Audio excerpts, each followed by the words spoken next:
Well, just excited to get another one for us. I thought our guys have prepared really well all week. I knew coming out of last week's game, that game, the way it played out, we backed off them on Tuesday, explained to them why I was doing it, took them out on the field for literally just about 45 minutes.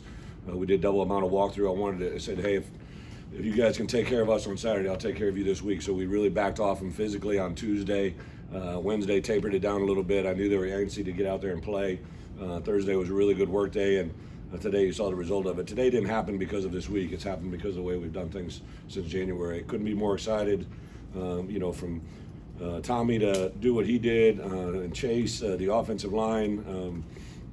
Offensively, the versatility that Barry's created, the ability to create fourth down conversions, just a lot of confidence in the ball club. Defensively, enough can't be said, right? I know they got in the end zone. That was probably the most impressive stat since I've been a head coach, the way they've defended that area, and that just to have three different guys get interceptions, to play it the way it was. High Point, I think everybody just sees it as an interception, but those are incredibly talented, well-coached players that make those plays. So I did want to say, I was told Tanner Morgan was taken to the hospital, so I want to say best prayers and thoughts to him. Obviously a really, really good competitor. I was watching film on 2019, he was a quarterback, right? I think he's been here as long as Palcho. It's just incredible respect for PJ and his crew. Another Big Ten West game, right? That was part of a 3-game stretch, right? So you guys love numbers, right? So we told them kind of a rally cry on Wisconsin week. We hadn't beat them since 2002, and then Iowa was 2008, and then I got a new one for you. So last time we beat Iowa, Wisconsin was 1987, right? Or 89, I can't remember. Last time we beat Minnesota, Iowa, and Wisconsin was 1983. I was 13 when that happened. So we keep chipping away at these numbers. And really excited about where they're at. So with that, open up for questions. Right.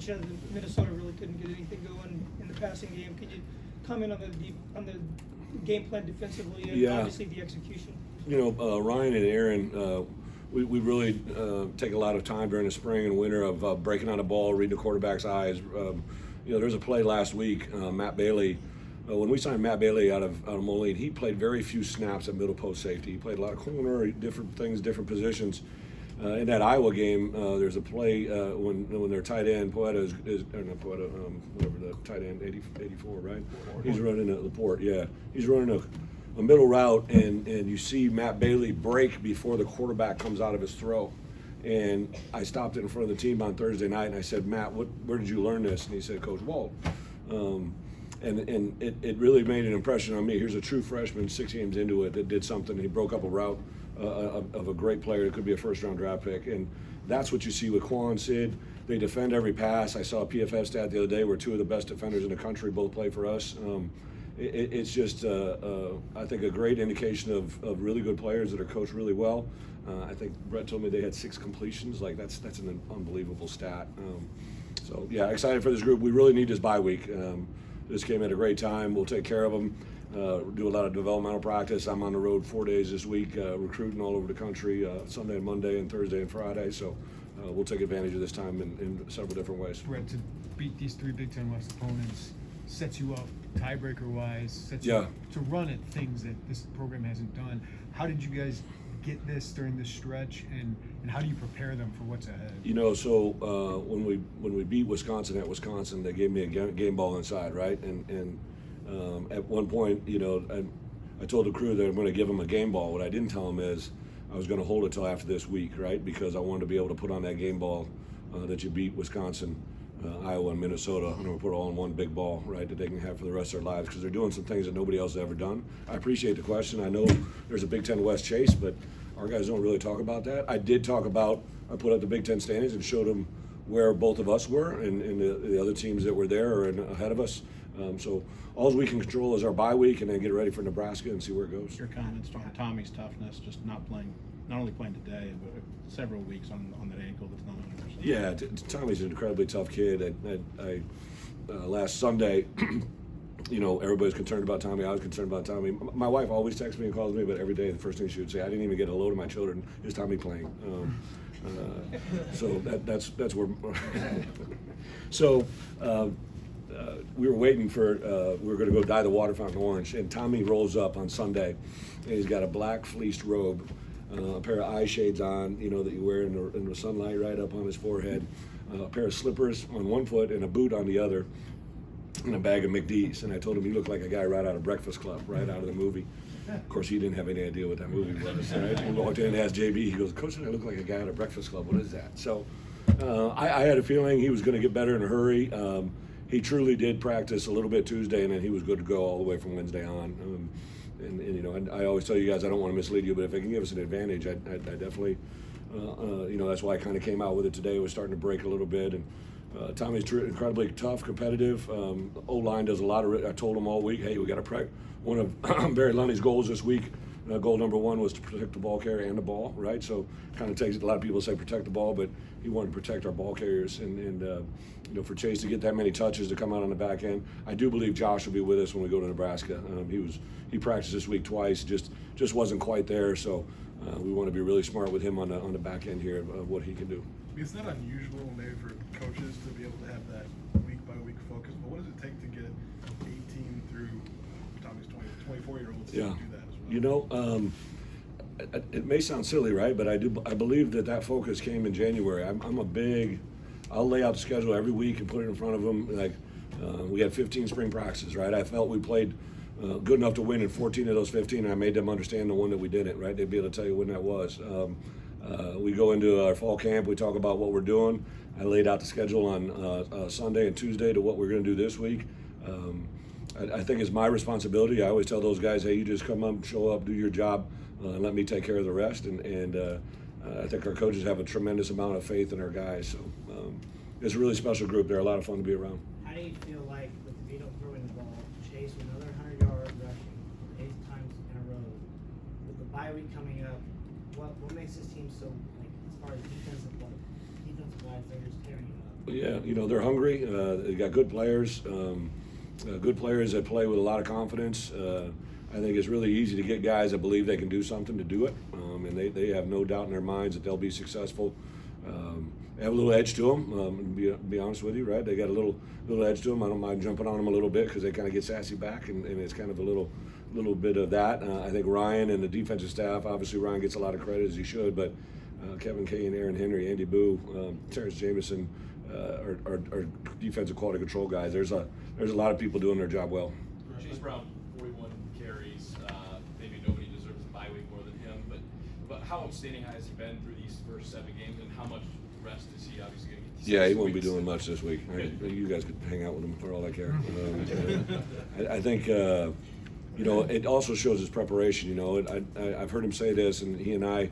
When we got done with that Northwestern game last year, I didn't know we were going to have, maybe a chance at a bowl. I told him after the Northwestern game, I said, hey, just so you know, you were just tackled for the last time until next fall in our opener. Because when you have a back that can play at the level he can play at, backs have a limited lifespan, right? Like every play that they have the ball usually ends in a collision.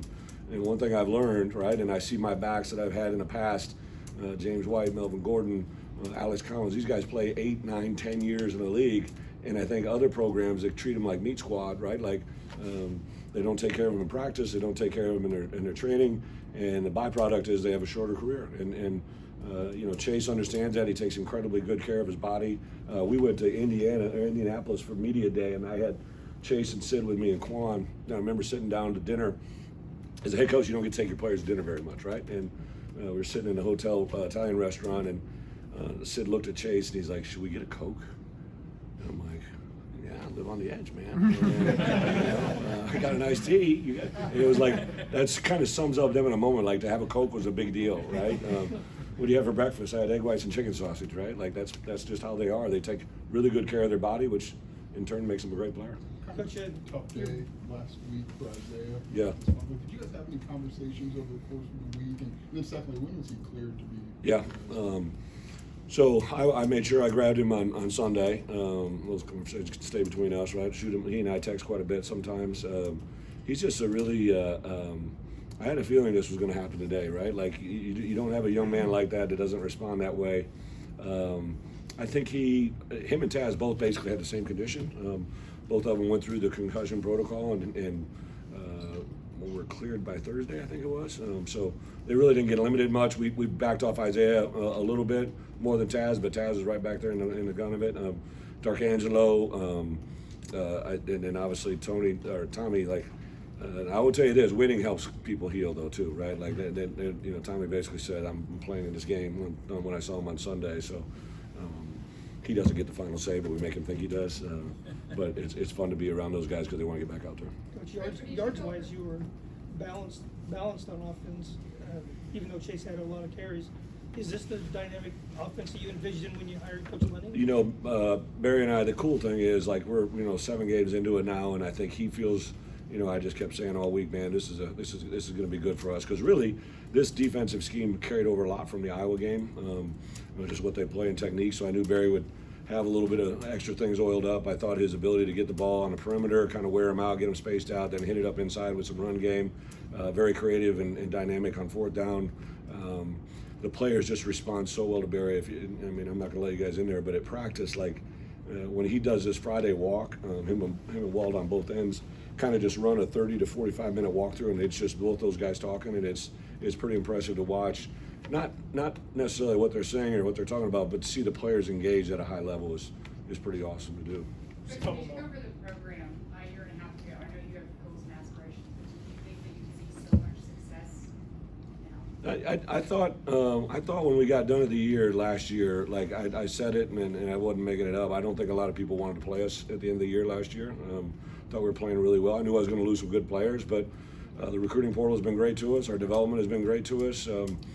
Just a little thing like it may seem like a big bet. We're, I think, perfect on field goals again today, right? And the whole field goal lineup is all basically freshmen and redshirt freshmen, O-lineman, Hunter Whiteneck, Geske, a number of guys that are just, that's their role, right? And I knew when I saw Barry in the spring, I saw what he was able to do with our offense. I thought we'd take a big step, and I had a feeling we'd be good on defense. Special teams concerned me a little bit, but we responded pretty well there today. So, did I think we'd be 7 or what are we 6-1? I don't think I ever put a number on it. I really, literally just worry about getting better. All I worry about now is my bye week and getting ready for Nebraska. And to your point earlier, that's kind of the way all of our guys work. You got a lot of guys playing really well, but Tommy DeVito, how important is he to where you guys are? Just bringing him in. Yeah, I think anytime your quarterback plays well, that's a big deal, right? Like, I could tell on film when I first watched Tommy, like he got some swag to him, and then you talk to him on the phone and you're like, okay, this kid gets it, right? And then I didn't really know how the players would respond when he got here, right? He naturally gravitated to the wideouts, the pretty boys, and that all. But there was just a little moment 2 weeks ago. I was walking behind Tommy and Pilstrom, walking into the stadium, and they were talking about a call, and I was about 5 yards behind them. They had no idea I was behind them, and it was just really cool to watch. I love watching our players interact. I told the staff the other day, I was walking behind Casey Washington, walking with James Cruz. So James Cruz is a true freshman from Chicago. Casey Washington obviously is a double transfer back. I don't know how much they ever spent time together, and I just walked behind them for about 100 yards, and they were just laughing and giggling about something, and I'm like, what brought these two together, right? And it's us. It's Illinois. Jeff Allen did an amazing job yesterday in his captain's talk. It's a really fun time to be here. Bret, I know you are into marketing. Do you start lobbying for Chase for Heisman votes? I've been lobbying for Chase. I've been reaching out to the people I can. I tell this to scouts and to media that grab me, like, if I was here, in my opinion, with Chase his whole career, like if we came in 3 years ago when he came in here, like I think he would be right in the thick of the Heisman race as we speak. It's kind of been late to the party. He got a little bit of pub last year, and then it's kind of been on the scene. But if there's a better player in college football that has had an effect on his program, I'd like to know who it is. Right? I get it. There's a lot of preseason rankings that players and teams that had a lot of hype before the season. But I reached out to my phone and any contacts I have about how special this young man is. Last one.